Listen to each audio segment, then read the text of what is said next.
Hi, welcome back to the second half of session 11 of World Revolutions. Today we're looking at Nicaragua. In the first half, we looked at the historical legacy, and particularly these issues of anti-Americanism, nationalism, and social justice, and how the three really came to converge in Nicaragua as a result of American interventions and as a result of Sandino's rebellion against the system that the United States helped create and support in Nicaragua in the early part of the 20th century. And at the same time, we saw that Sandino, as a result of being assassinated by Somoza, came to symbolize this contrast between these issues of nationalism and social justice and anti-Americanism and another set of values that Somoza came to symbolize, involving close alliance with the United States, the accumulation of wealth and political power, and the continuation of the inequitable system in terms of economics that existed within Nicaragua down through the centuries. And in the second half, we're going to see this process play itself out between these two conflicting set of interests and ideas, and specifically in the conflict between the Somoza family and the movement that takes Sandino's name as its own, the Sandinista National Liberation Front, to create the Nicaraguan Revolution. Now, when we finished before, I had talked about the assassination of Sandino and Somoza taking power. And indeed, in 1936, Somoza uses his position as the head of the National Guard to oust the then president and install himself. And from 1936 to 1956, Somoza will indeed rule Nicaragua with an iron hand. Now, technically, elections will be held in Nicaragua, but in fact, these elections are manipulated. The Conservative Party continues to function, and it runs candidates for the presidency and for members of Congress, and it's allowed to elect members of Congress, but never allowed to win the national election. The fact is, the National Guard itself establishes a tight control over much of the country. For example, in the economy, the issuance of licenses to do business, export licenses to export goods, controlled by the National Guard. National elections. The National Guard is used to control national elections. They control the polling places, and they, of course, determine the final outcome of the vote. So there is in appearance, a democracy, but in fact, the elections are consistently manipulated by Somoza and the National Guard. And in turn, his political power, as I suggested at the end of the first half, allows him to accumulate substantial wealth, in part because he can make offers that other wealthy landowners cannot refuse. If Somoza wants to buy your property, acquire your company, you can either accept his offer, no matter how trivial it is, or you can face problems with the National Guard, being unable to use the road that accesses your land, being unable to get an export license. So as a result, the Somoza family becomes enormously wealthy. At the same time, Somoza continues to rely upon the United States as a close ally. During the Second World War, the United States supplies him with considerable amounts of military aid, ostensibly to protect Central America during the world conflict, but in fact, this is used largely to protect Somoza's regime and maintain order within the country. At the same time, after the war itself, when the threat of fascism is gone, Somoza restyles himself as an anti-communist, declares communism illegal in Nicaragua, and again receives infusions of military and economic aid from the United States, which is anxious to preserve stability in Central America and sees Somoza as one of its close allies.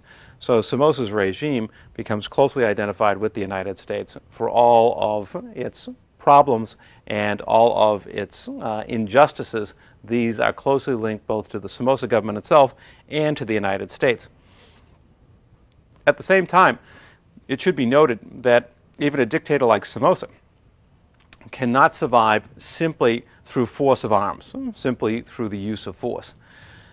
And Somoza had a particular problem in this regard, in that his relationship with the elite in Nicaragua was not of the best, particularly the elite families that were included in the Conservative Party. They resented both his monopolization of political power, but also the growing wealth of his family, which often occurred at the expense of other elite families. So he cannot simply rely on wholehearted support from the elite, despite the fact that his regime helps preserve the existing system with its existing inequities and the wealth that the elite has long enjoyed. As a result, Somoza, particularly during the 1930s and 40s, tried to establish a certain rapport with at least some elements of the peasantry and working class in Nicaragua, styling himself a populist, asserting himself to be the anti-elite president. He was the one that was not liked by the elite, so the peasants and popular forces should look towards him. However, in the end, it became apparent that whatever superficial concessions he made to the interests of peasants and working people, in the long run, these concessions proved to be transitory at best, and there was little benefit for either peasants or workers to be secured by allying themselves with Somoza. But it is admittedly true that he at times attempted to secure that support in an attempt to balance their support against the opposition that he constantly faced from the elite. So this is a regime that is not entirely based on military force. There is an effort to maintain some degree of support within the larger population.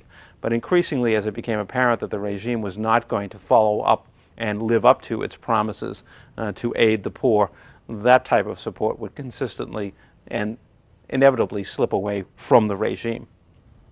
Now, in Nicaragua, the rule of the country is in fact becoming a family enterprise. In addition to Somoza himself, he has two sons, Luis and a son who bears his own name, Anastasio. And ruling the country becomes a family affair.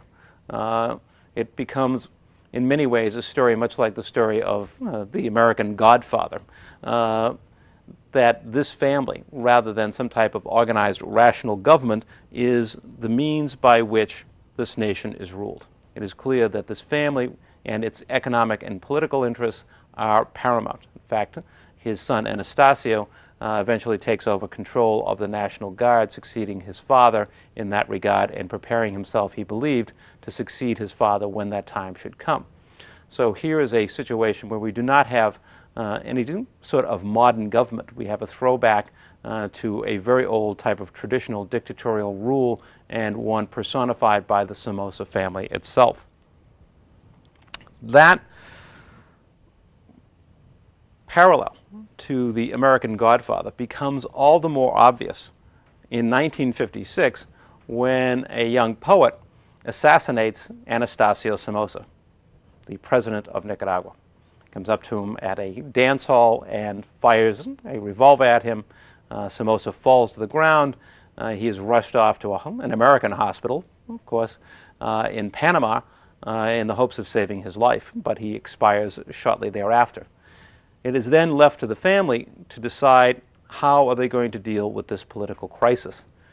And if this is indeed a reenactment of the Godfather legend in the case of Nicaragua in the 1950s, then the two sons, Luis and Anastasio, play the roles of Michael and Sonny. Luis is the more cerebral of the two, the more thoughtful of the two. Anastasio is the one who is more inclined towards the use of force and violence to accomplish his means. It is decided in the end that Luis will be the one to succeed his father in power, partly because the family as a whole recognizes that he is the logical one, he is the brainy one, he is the one that they hope to can preserve the rule of the family in future generations. And indeed, Luis is an astute politician, and when he succeeds his father in 1956, he begins reevaluating the situation in Nicaragua and the family's relationship to the other power players in the country. He's fully aware of the fact that the family has earned enormous enmity from other elite families because of its political monopoly and because it has so come to control the economy of the country as well. And Luis decides that he is going to try and modify, reform this relationship. What he wants to do is get the family out of the main family business of the time, politics. Michael Corleone wanted to move the family out of New York and go to Las Vegas. Well, Luis Somoza has similar aspirations. He wants to get the family out of politics and get them to go legit. This is a practical decision. He believes that over time, if they can create a political system in which indeed the conservatives can at least share power with the liberals, that the family will stop being the focus of so much political anger within the elite itself and can focus on its now very considerable economic interests. So Luis's idea is to try to engage in a transition process that will move the family more to a focus on its economic interests and away from this primary focus on politics. As a result of that decision, Luis launches an era of political and intellectual liberalization in Nicaragua. What that means is this, that in the past, political criticism and discontent was severely repressed. Now, opposition politicians will have a right to speak out more forcefully and express their views. In universities, the discussion and debate over economic and political issues will be allowed to flourish, so that there will be an opening up of the system and an opportunity to begin creating an environment in which open political debate can take place, with the idea of laying the groundwork for eventually open elections. Although, again, there are to be some controls over this process, it would be a far more liberal process than Luis's father ever imagined. However, there is a problem, and that is Luis's health. He suffers from diabetes, and as a result, his general physical condition is deteriorating, particularly by the beginning of the 1960s. He will be unable to maintain order, maintain power, and as a result, he has to step down, and he soon passes away in 1963. So there is now a passing of the torch. Only in this case of the Godfather, it is Sonny who has survived, not Michael. And Sonny, in the form of Luis, in the form of Anastasio, or Tacho as he was known, will take on the job of reinforcing the power of the National Guard. Tacho Somoza believes that his father's way was the appropriate way, that only through the exercise of force can the family maintain order. Then anything short of that total control will lead to rebellion and lead to the destruction of the family's interests. And as a result, he reasserts that power. He serves as both president and as head of the National Guard. And elections remain a practice of drama rather than real politics. There are elections held, and indeed, Somoza will even allow someone else to serve as president for a time. His father had engaged in a similar practice, but in fact, anyone who is elected as president, if their name is not Somoza, is simply a Somoza puppet.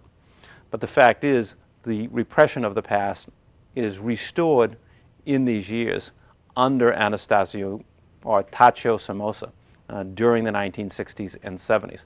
So we have a return to the old order, to the strict control of the past. At the same time, other patterns reassert themselves from the past, and that is the liberal-conservative conflict. If Anastasio Somoza is the leading liberal, Pedro Joaquin Chamorro, whose family, of course, has been a power in the Conservative Party ever since the 19th century, whose grandfather, Emiliano Chamorro, had been president of Nicaragua. It is Pedro Joaquin Chamorro who leads the conservative forces in their challenge to the rule of Anastasio Somoza. And indeed, Pedro Joaquin Chamorro will run for president. He will also find himself being beaten up periodically.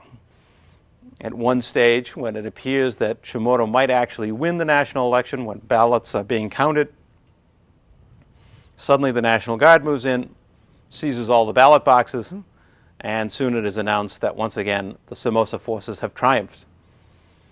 So there is this ongoing ritual, if you will, almost a political game, in which the conservatives challenge for power, elections are held, but in the end, if they come close to the brass ring, their hand is slapped away. They are allowed to elect representatives to the legislature, but this is simply to maintain the fiction that somehow democracy really exists in Nicaragua. Indeed, Anastasio's father had told President Truman when he complained about the election process in Nicaragua that in his country, in Nicaragua, elections were basically a joke. And indeed, they're largely used to maintain the fiction that some type of democratic order exists in the country.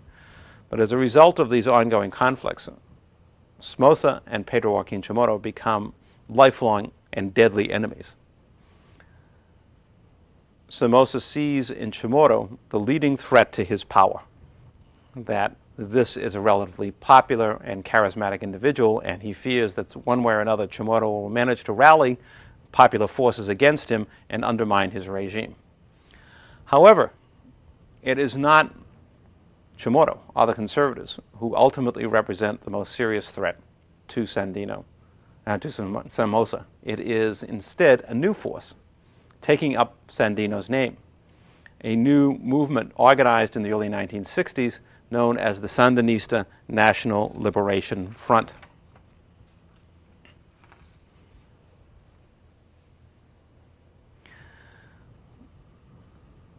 The people listed here, Carlos Fonseca Amador, Tomas Borge, Jaime Wheelock, and Daniel Ortega, are four leaders of this movement. Now, they are, for the most part, with the exception of Borge, middle-class individuals, often with university educations.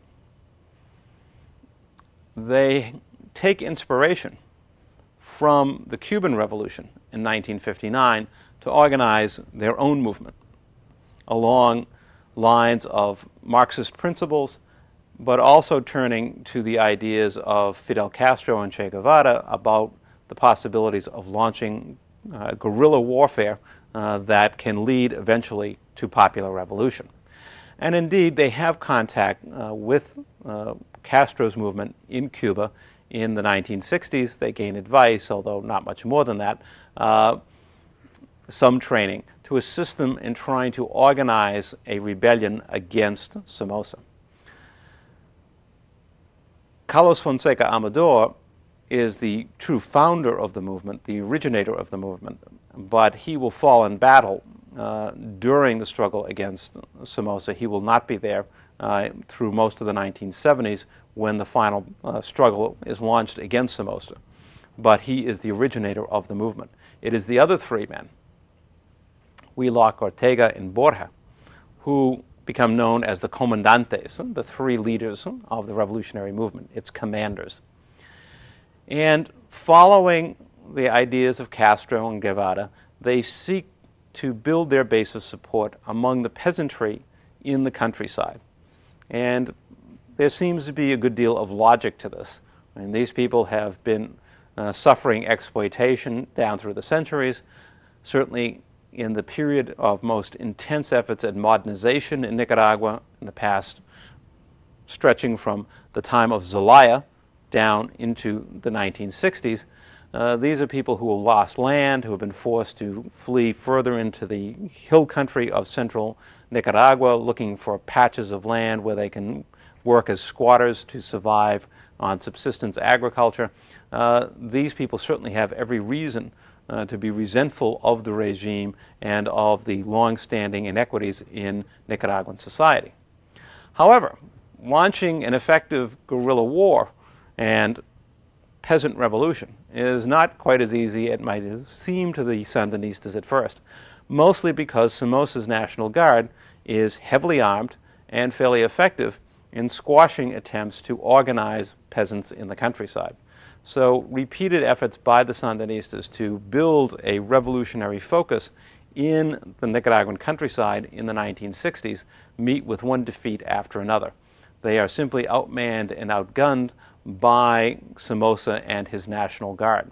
So their initial efforts to rally support in this fashion are not very successful, and they do not appear to Somoza, when he takes power from his brother, to be a serious threat to his regime, and understandably so.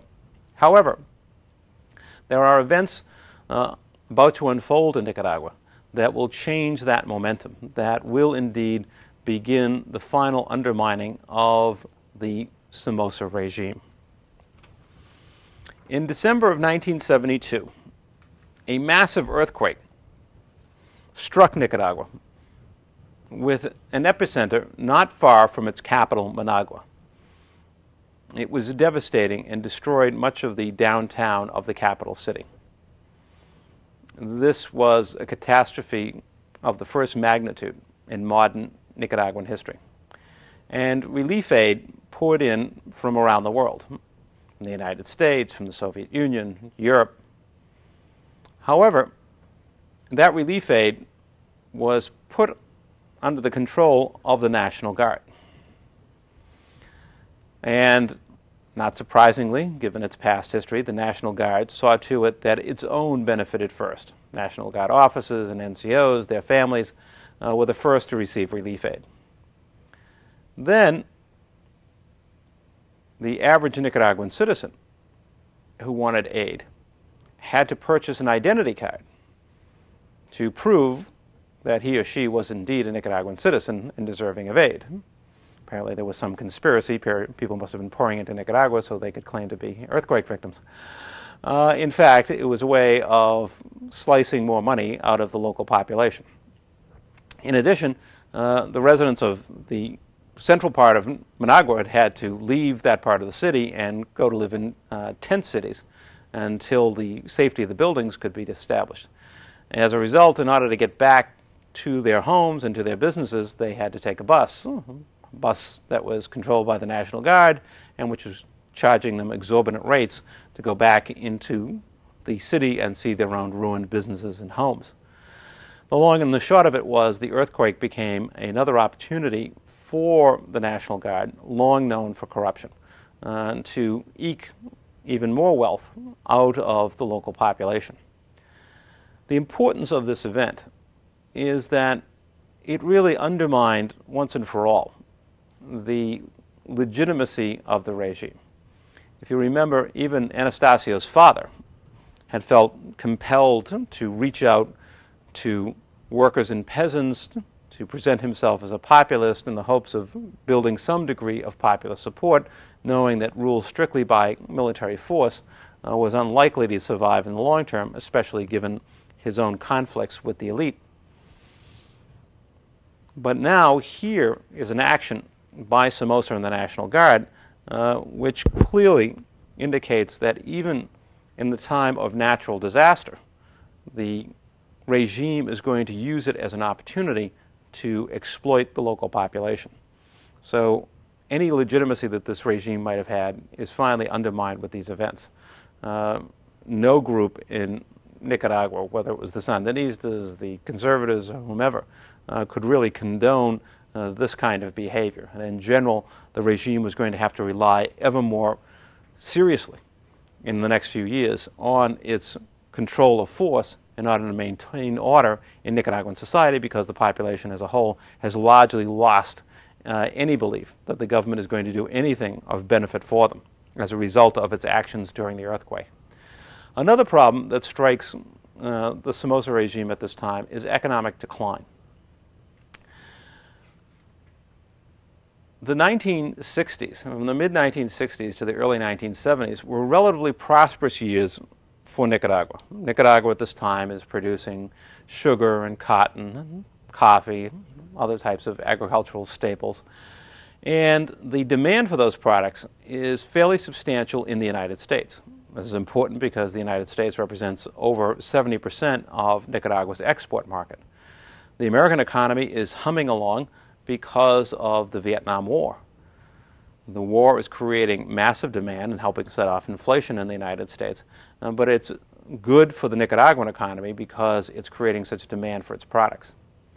But by 1973, if you remember when we talked about the Vietnam Revolution, the United States is reducing its role in Vietnam. The truce is declared by 1973, and demand for Nicaraguan products is declining. So the economy is headed downhill. Now again, by itself, this might not have been that catastrophic. Certainly the Nicaraguan economy had been through its ups and downs before. But to take the delegitimizing impact of the earthquake and add to that economic decline, this helped further undermine the power and support for the regime. Now the Sandinistas find that it is far easier to recruit supporters for their initiative than ever before. And it is noteworthy where many of these people come from. Before, the Sandinistas were intent on building a base of support among the peasants, and there are people from the peasantry who will join the movement. But the most significant group that join the Sandinistas in these years are children from middle-class families. Now, when we say middle class in Nicaragua, we mean people who basically run small businesses. And when we say small businesses, they're really small. These are bicycle repair shops, tire shops, storefronts that are run out of people's homes where they'll sell basic food staples, this type of operation. These are really mom and pop operations. This is what constitutes much of the Nicaraguan middle class. These people have borne much of the brunt of the corruption of the National Guard down through the years. When they want to get a business license, they have to pay a bribe. When a National Guard officer or soldier shows up at their shop, they're going to lose something. Either they're going to have to pay him a bribe not to report them for some violation of the law, or they're going to have to simply give him something that he wants. These people have been increasingly alienated from the regime, and of course, with the events of the earthquake and economic decline, they are even more alienated from the regime than ever before. And it is their children now who are taking up arms, in part because of that antipathy between their families and the Somoza regime, because of how their families have suffered economically, but also an increasing appeal to them in terms of the ideology of the Sandinistas, because the Sandinista philosophy is very much like that of Sandino. Now, Sandinistas have a formal Marxist interpretation of Nicaraguan history in terms of class warfare and exploitation by capitalism, particularly American capitalists, but also domestic capitalists. But when you boil it all down, their basic philosophy is a demand for social and economic justice and a strong assertion of nationalism, including anti-Americanism. Because, of course, Somoza is a close ally of the United States. To oppose Somoza, you have to oppose American influence. So in many ways, the appeal to these people is very much a modernized version of Sandino's own philosophy that he enunciated in the late 1920s and 1930s.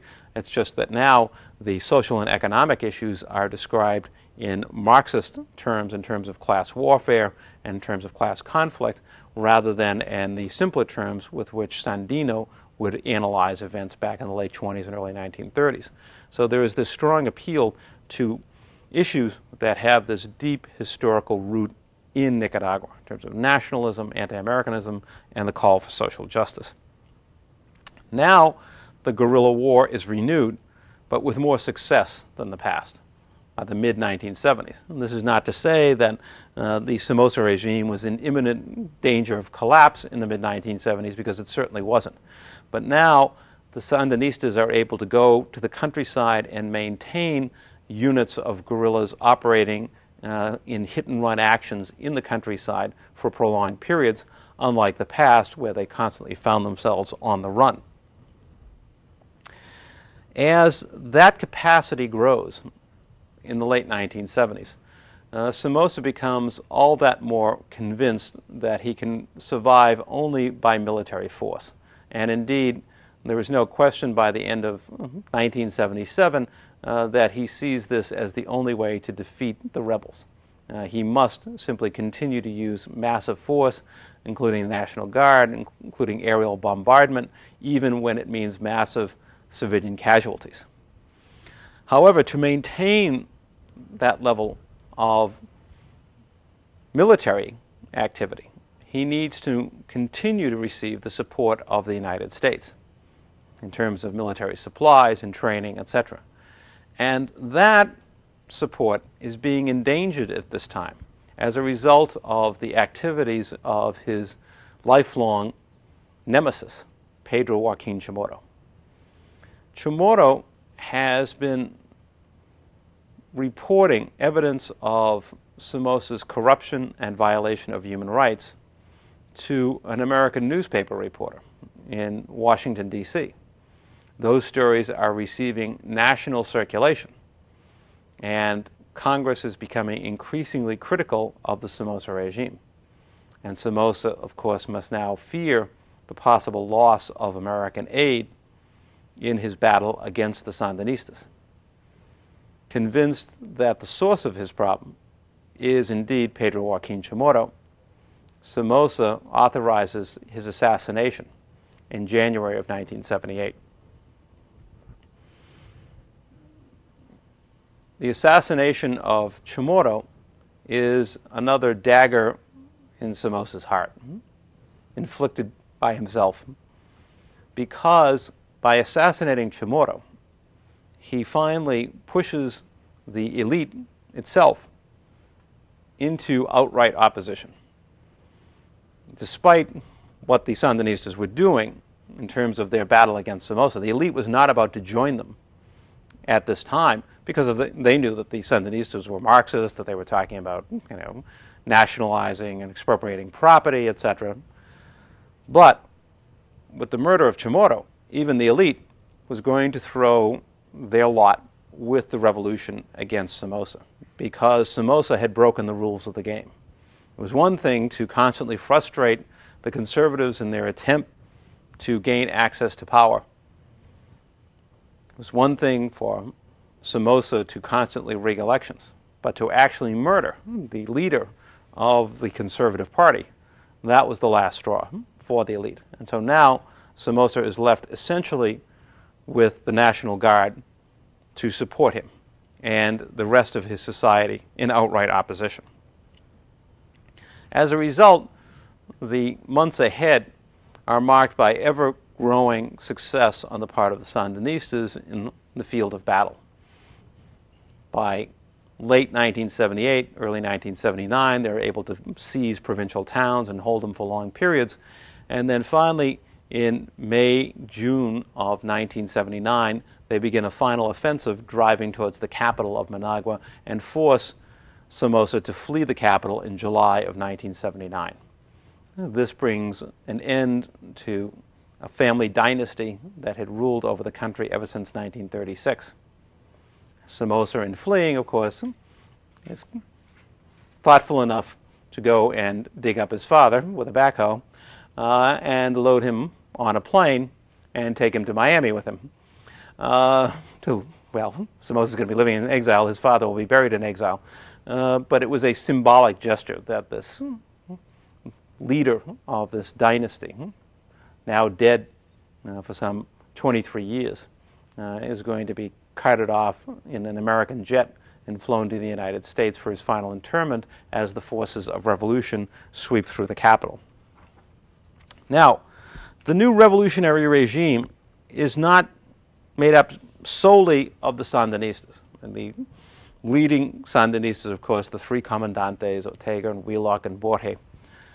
But in addition, they have brought in other representatives of the opposition, most notably the woman who has succeeded to leadership of the conservative forces, and that is Violeta Chamorro, the widow of Pedro Joaquin Chamorro.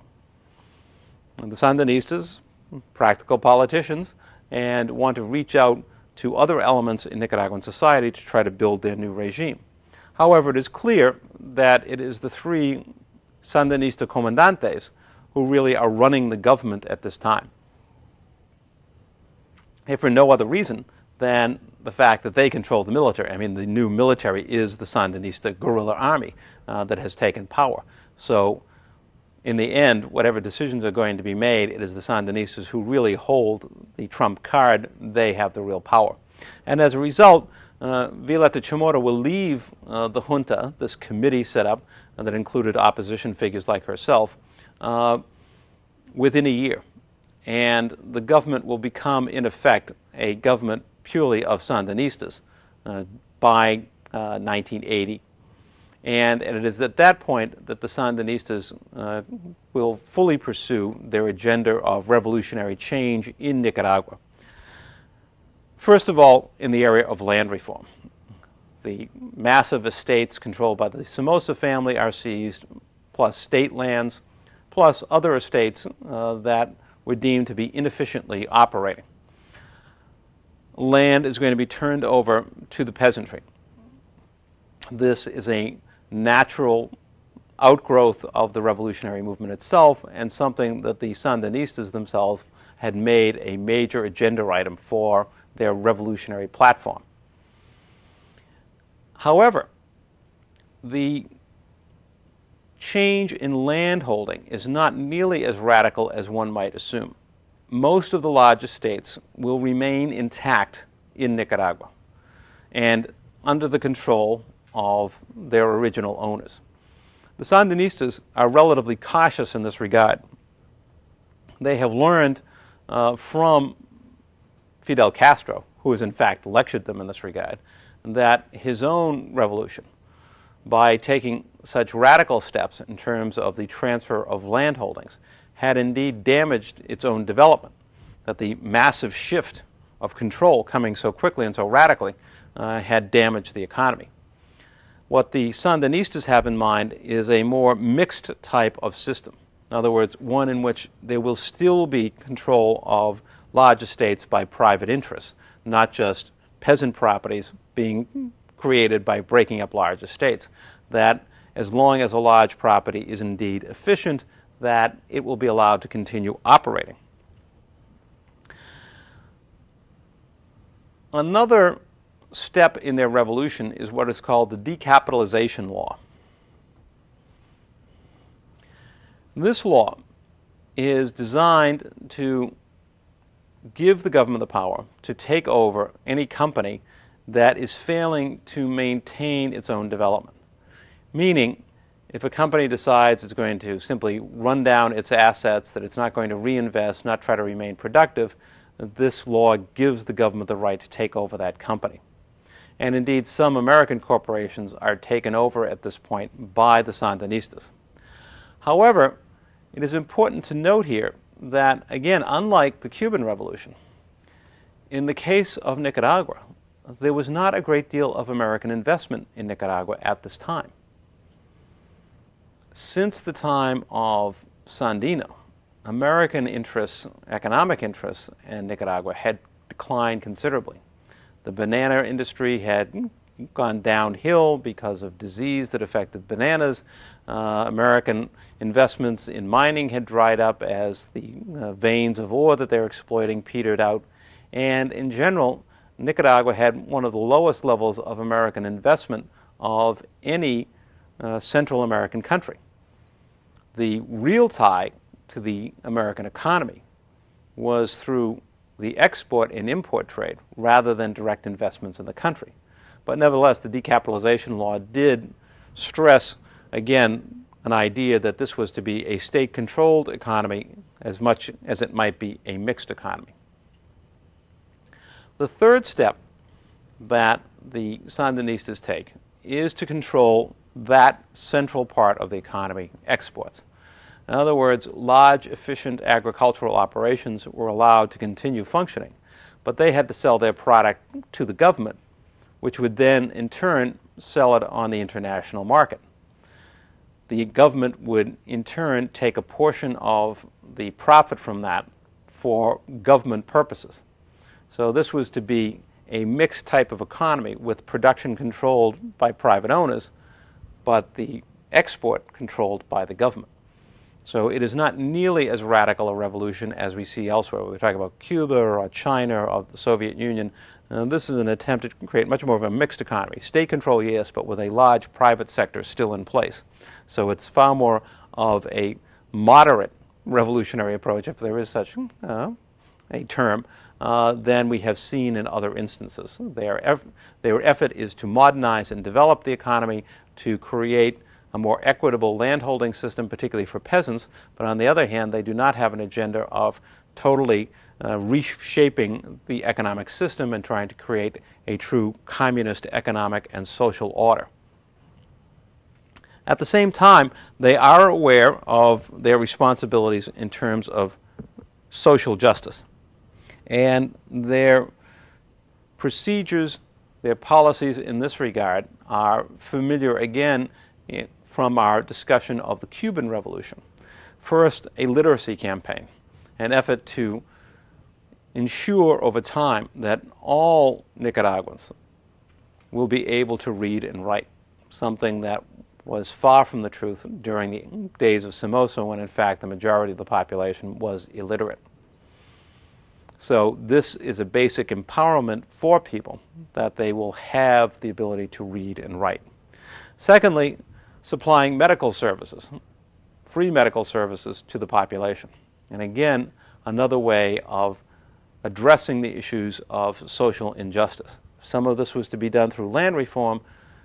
These other initiatives also assist in that process, educating people and providing them with basic medical services. Finally, the government would give considerable influence in the urban part of the economy and the industrial part of the economy to workers. That workers would have considerable influence over the control and management of the enterprises in which they worked. So again, trying to grant considerable degree of power to the popular classes. In addition, there is also the beginning of political democracy. In 1984, Daniel Ortega, one of the three comandantes, is elected president of Nicaragua in an election that even international observers acknowledged was a democratic election, was the most open and fair election that Nicaragua had ever experienced. So we see a regime that, while it does have a Marxist ideological base, is clearly trying to develop a mixed model for the kind of society that it is creating in Nicaragua in these years. Yes, it is a state-controlled economy, but it's a mixed economy with both private and public sectors. At the same time, it's a system which seeks social and economic justice for people by redistributions of wealth with land reform, medical programs, and literacy campaigns. And at the same time, it has, unlike some of the other revolutionary movements, an effort to create a democratic environment by holding a national election in 1954. However, as moderate as it may appear in comparison to some of its predecessors in terms of revolutionary movements, the Nicaraguan Revolution won the deep enmity of the United States government. Now, the exact reasons for this are multiple. Only to a limited extent do they have anything to do with economic issues, because the United States really didn't have substantial investments in Nicaragua. But it was deeply concerned with the Marxist orientation of the Sandinistas and with what became an increasingly anti-American attitude on part of the Sandinistas from the time of their revolutionary success in 1979. But again, we can understand this because of the historical legacy. The Sandinistas conceived of this revolution not only as a Marxist revolution, but as a nationalist revolution and an anti-American revolution. They sincerely believed that, based on Nicaragua's historical experience, that many of the problems in Nicaragua, whether political dictatorship or social and economic injustice, were rooted in its relationship with the United States, that the United States had long supported people who continued to preserve the old inequitable order, and most notably the Somoza family, whom they had most recently defeated.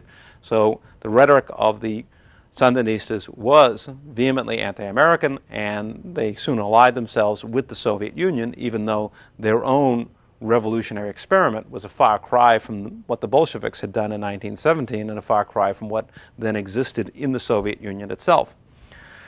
Nevertheless, that affinity for the Soviet Union and that strident anti-Americanism that had been apparent from early on in the Sandinista movement leads to a hostility on the part of American presidents towards the Sandinistas. Even before Ronald Reagan becomes president in 1980, the Carter administration had looked askance at the Sandinistas.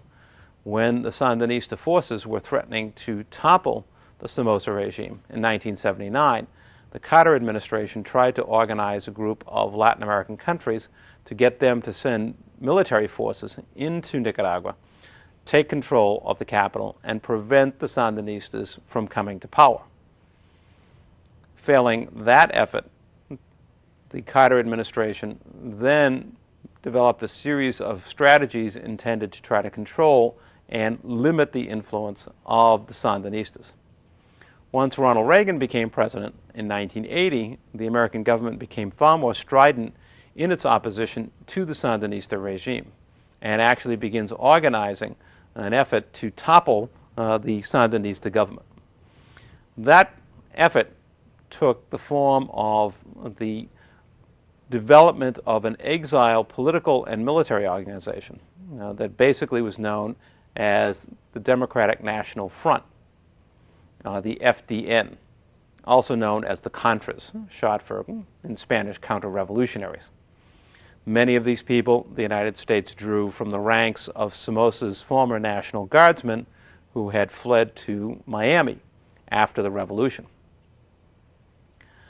The plan was essentially to isolate Nicaragua economically, cut off its exports to the United States, and create a military force, a guerrilla force, to be inserted into Nicaragua with the assistance of its neighbor, Honduras, and to then have that force generate a guerrilla uprising that would eventually topple the Sandinistas.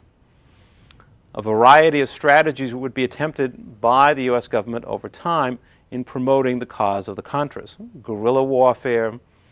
There were times when the strategies of conventional warfare were tried to seize parts of Nicaragua's territory. There are a variety of efforts to discredit the regime and to bring additional economic pressures upon it. And finally, to carry out a form of internal economic warfare. This meant the effort to essentially destroy the Nicaraguan economy with the Contras, the American-backed forces focusing on destroying economic targets, whether they were sugar mills, coffee plantations, roads, telephone and power equipment, to undermine the economic system and in hopes of creating a popular rebel uprising against the Sandinistas because of their failure to control this economic war against the country. This becomes the ultimate strategy that the U.S. follows during the 1980s as this war drags on. And of course, the losses in Nicaragua during these years are enormous, and the country had already suffered through years of revolutionary, violent upheaval as the Sandinistas fought their way to power in the late 1970s. And they are barely in power when yet another violent upheaval occurs within the country as the Contras, eventually numbering some 15,000, are inserted into Nicaragua with the assistance of the United States and begin conducting a war against the national economy.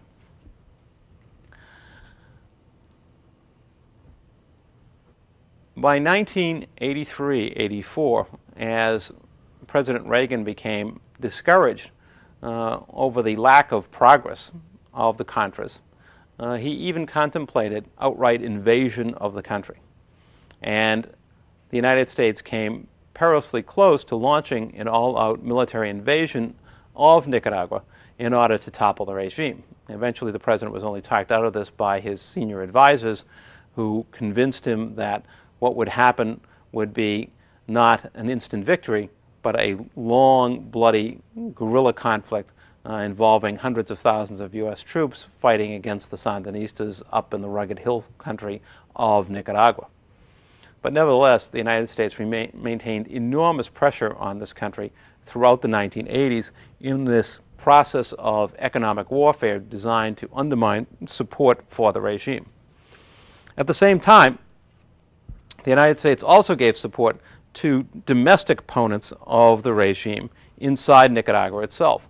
The Conservative Party, the Democratic Party, there were some 12 opposition political parties in Nicaragua, and the leading ones, like the Conservative Party, received direct assistance from the United States through the Central Intelligence Agency in an effort to assert their position in the hopes that they could eventually gain enough support, again, to help topple the regime. In addition, Violeta Chamorro served as the editor of the conservative newspaper La Prensa, and her newspaper received American assistance so it could continue its campaign of criticism of the regime in the hopes, again, of winning over popular support for the opposition and against the Sandinista government. Finally, in 1987, after this war has dragged on for some 7 years, the war between the Contras and the Sandinista government, the president of Costa Rica, President Arias, formulated a peace proposal to try to bring the two sides to some type of resolution of the conflict. This proposal was vehemently opposed by the United States government and could not be fully implemented as a result, but it did open the door towards longer-term solutions because both sides began searching for solutions for the following reasons. On the side of the United States and the Contras, the U.S. Congress voted to essentially cut off assistance to the Contra effort.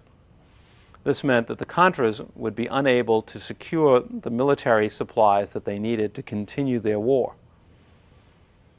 On the Sandinista side, the Soviet Union was rapidly disintegrating and by 1989 had effectively dissolved as a communist power.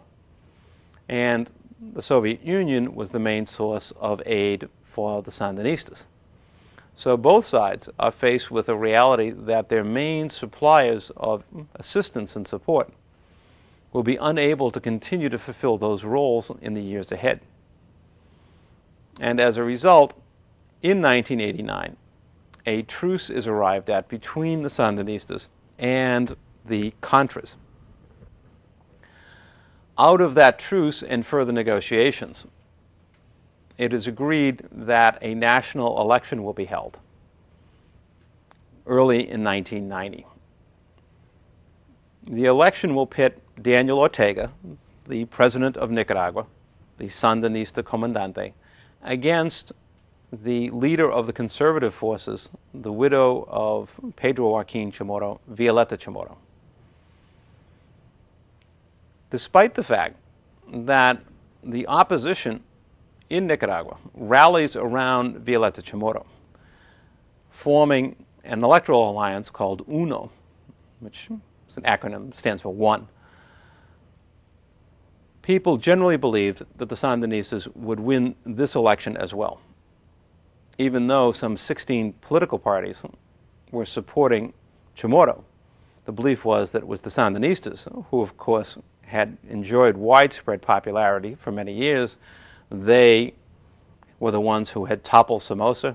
They had carried out major revisions in the social and economic structure of the country and had brought aid to the rural and urban populations with their programs of literacy and worker control and land reform.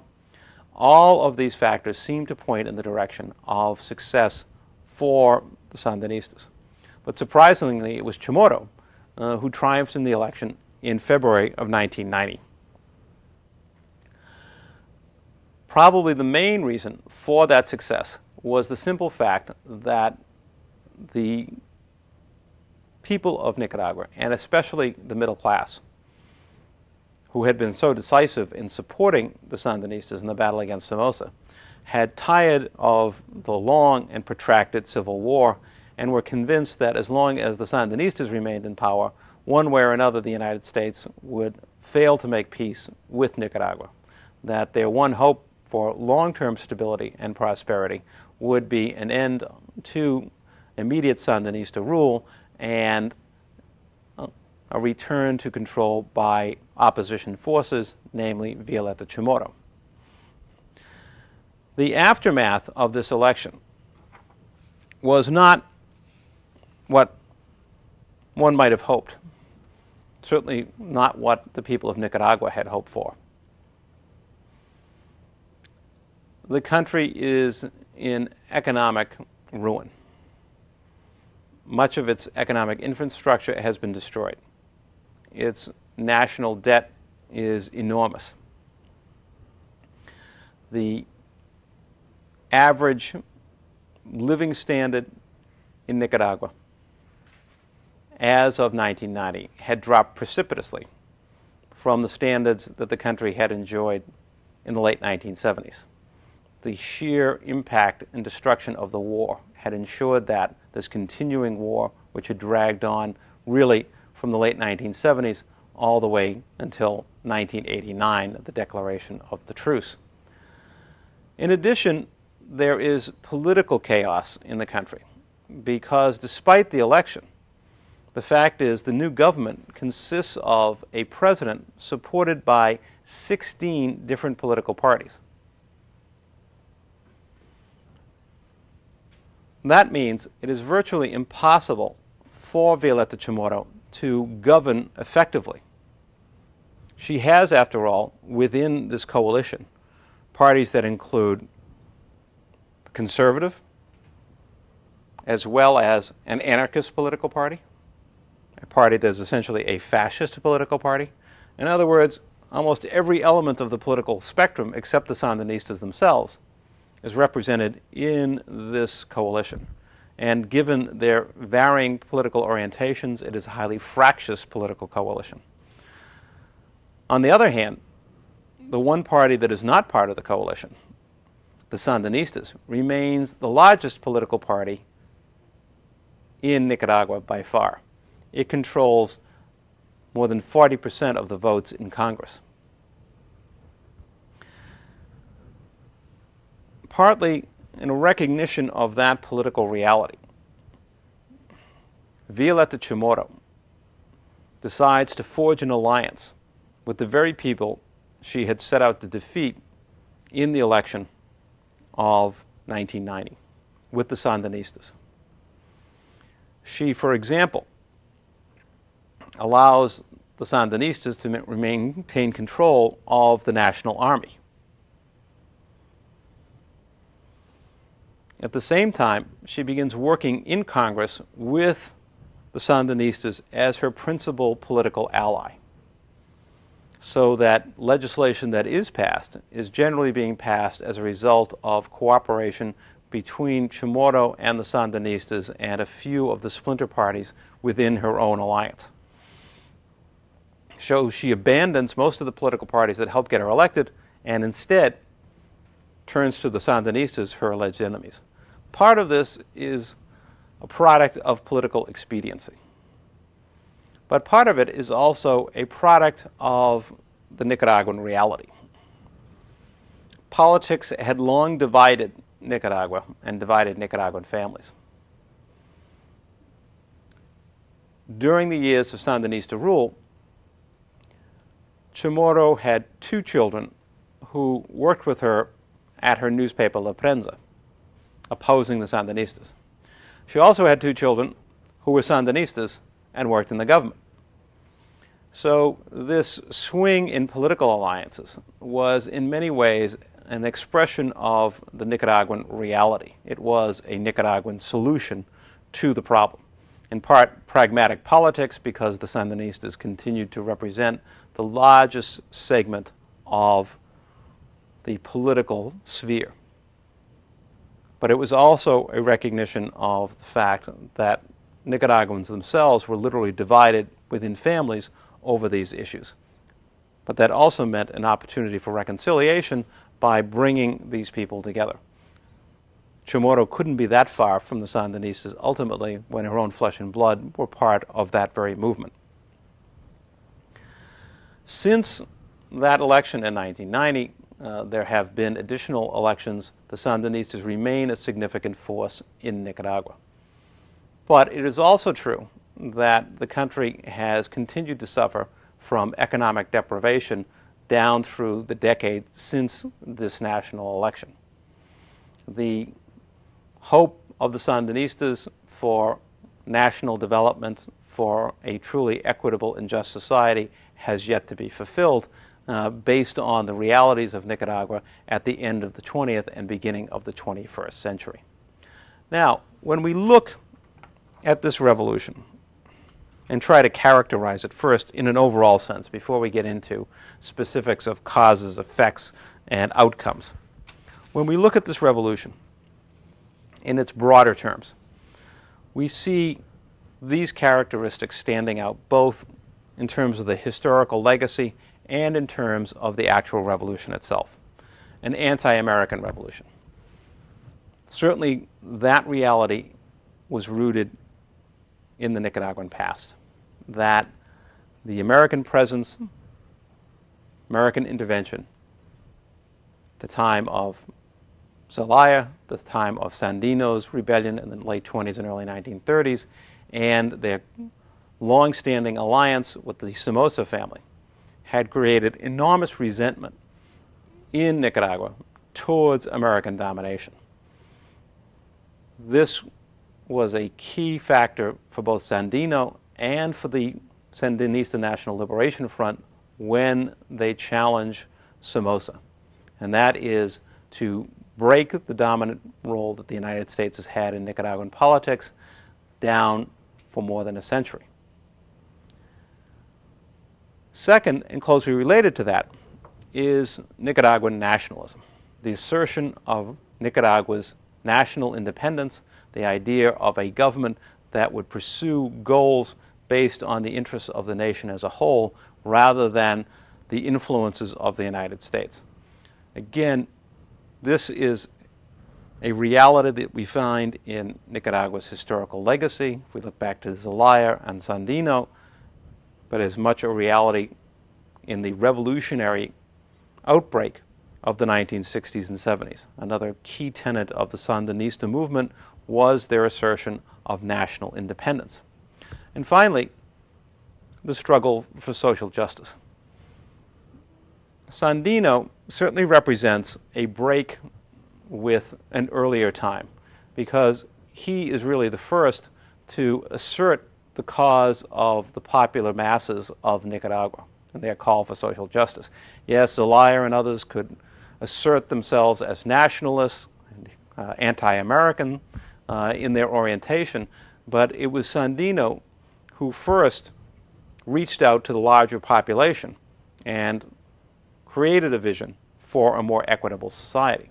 And it was also with Sandino that we have this blending of these three issues together, that it is there that people begin to identify both their own plight in terms of economic and social injustice with the reality that their country has long been subordinated to foreign powers and particularly to the United States.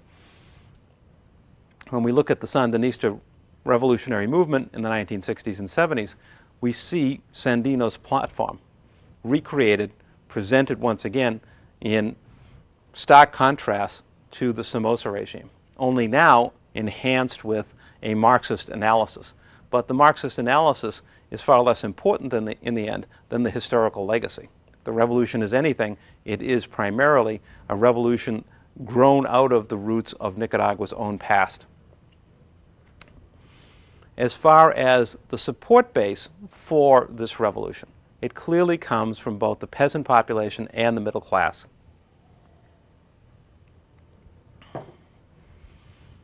We may well argue that this is a second Vietnam.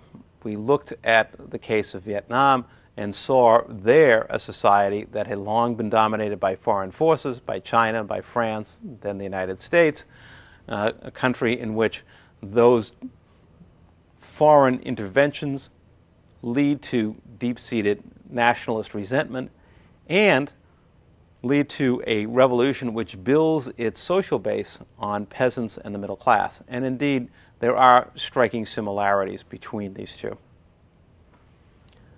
Finally, in trying to characterize this revolution, it is important to point out the following: that it has been nearly a quarter of a century since the Sandinistas took power in Managua in July of 1979.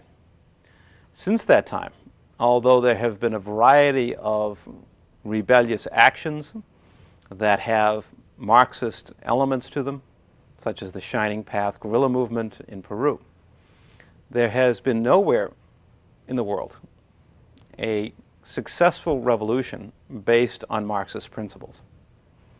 We could well ask, is this the last revolution? It certainly is, as of this moment in time at the beginning of the 21st century, the last that we have seen of truly Marxist-inspired revolutions, if we look back to the Soviet Union as the first of them. But, as we're going to see next week, it is not necessarily the end of revolution. We are going to see another revolution based on very different kinds of principles. And in our last week of discussion, and we're going to talk about the question of whether indeed revolutions and the revolutionary process are truly coming to an end here at the beginning of the 21st century. Is this in fact the end of revolution? Is it the end of history, as some have said, of true dramatic change in human affairs? Certainly the events in Nicaragua and the failure of any further Marxist revolutionary struggles to come to power might suggest that indeed we are at the end of a major epoch of human history. But we're going to discuss that in our last week. Now, let's turn to the basics that we discuss in terms of causes, in terms of goals, in terms of effects. When you look at causation in Nicaragua, one of the basic causes of the revolution in Nicaragua is nationalism. It provides one of the basic ideological motivations for the revolutionary movement. Linked to that, and one of the major shapers of Nicaraguan nationalism, is foreign intervention.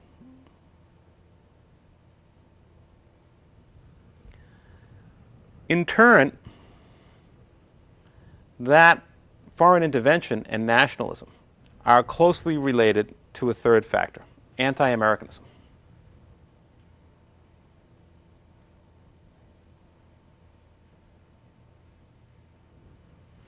And finally, the factor of social and economic inequality.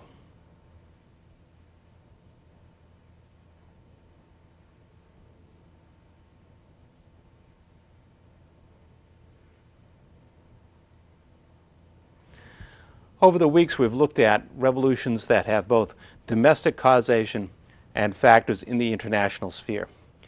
Here in Nicaragua, we see the fusing of those two, where the internal problems of Nicaragua, to whatever degree they may indeed be a result of internal conditions versus external conditions, the fact is, in the Nicaraguan historical legacy and also in its actual revolution, the two combine together. In other words, people see that in their minds, the solution to both sets of problems, to foreign domination and to the inequalities in their own society, involve a single solution. They must oust foreign domination and, in the process, remake their own society. That the two factors are combined. That the inequalities in their society are largely the product of foreign domination and the willingness of their own elites to acquiesce in that foreign domination, so that the two fuse together. Both the external and the internal factors of causation become one in the case of Nicaragua. If we look at goals,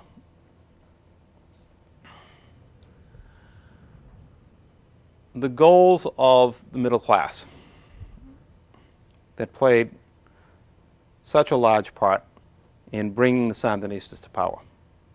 We can say in particular their aspiration was for democracy, for a political system that would end the exploitations of the dictatorship.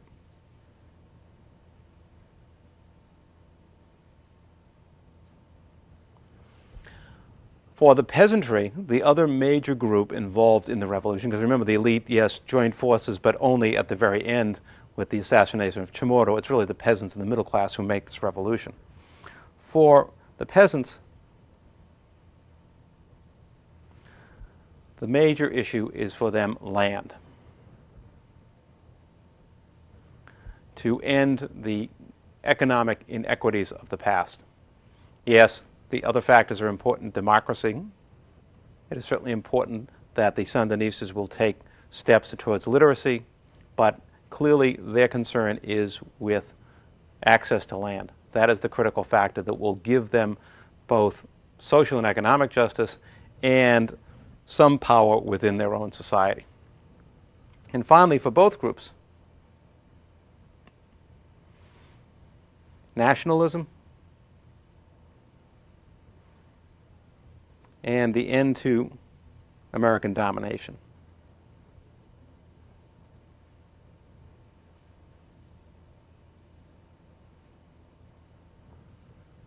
Now, if we look at the outcomes, how close did the revolution come to achieving these goals? What we see are the following. First of all, democracy is restored. Or we might even say created, because we could question the true democratic basis of earlier Nicaraguan regimes, even those before Somoza himself and his family. Secondly, the dominant role of the United States is reduced.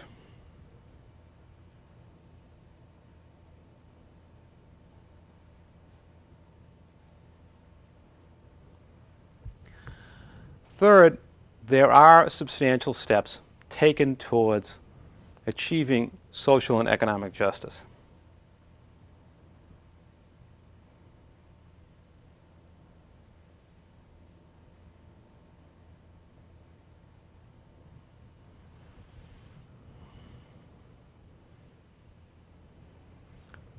However, we must also qualify these conclusions, because in the end, American influence is still sufficient to alter the course of events in Nicaragua. Eventually, it is true that it is the Nicaraguan people who choose to step away from the Sandinistas and towards some type of compromise. But it is also true that the United States played a considerable role in helping bring that kind of choice about. And indeed, when we look at conditions in Nicaragua today, as I suggested earlier, we find a society which has fallen far short of the ideals of economic development and economic justice and freedom from U.S. influence that the Sandinistas aspired to. For a time, the revolution was able to achieve its goals, able to redistribute land, bring about literacy campaigns, bring about workers' control. However, in the years since the 1990 election, and particularly since the last presidential election some 4 years ago, those types of accomplishments have faded away. Nicaragua remains a society in which there is considerable poverty, in which economic underdevelopment still exists, and which is still heavily dependent upon the United States as its major market and as its major source of economic assistance. So we have to see this revolution not only as the last of the Marxist revolutions, at least some quarter century after its occurrence, but also as a revolution which, of the revolutions we have looked at in terms of Marxist revolutions or Marxist-inspired revolutions, falls the furthest short of achieving its goals of truly revolutionary change on a permanent basis. Exactly why this occurred has in part to do, I think, with the continuing ability of the United States to influence Nicaragua, of the inability of even the Sandinistas with their revolutionary goals to fully throw off the influence of their powerful neighbor and radically change their course of history. Certainly the accomplishment of democracy, of a more open society, and one in which the challenge to the United States can be more openly voiced, those are major accomplishments. But the revolution nevertheless fell far short of what its makers aspired to. Next week, we're going to look, as I said, at a very different revolution in terms of inspiration, but one which we will see shares considerable similarity to the Nicaraguan Revolution, aside from the fact that it occurred exactly at the same time as the Nicaraguan Revolution, and that is that it is also inspired in part by nationalism and by a very dominant role that the United States played in the history of this country, and by a strident sense of anti-Americanism. But rather than being inspired by Marx, the makers of this revolution are inspired by Islam. It is, of course, the Iranian Revolution, the creation of the Islamic Republic, which occurs in 1979, and it's to that revolution that we will turn next week.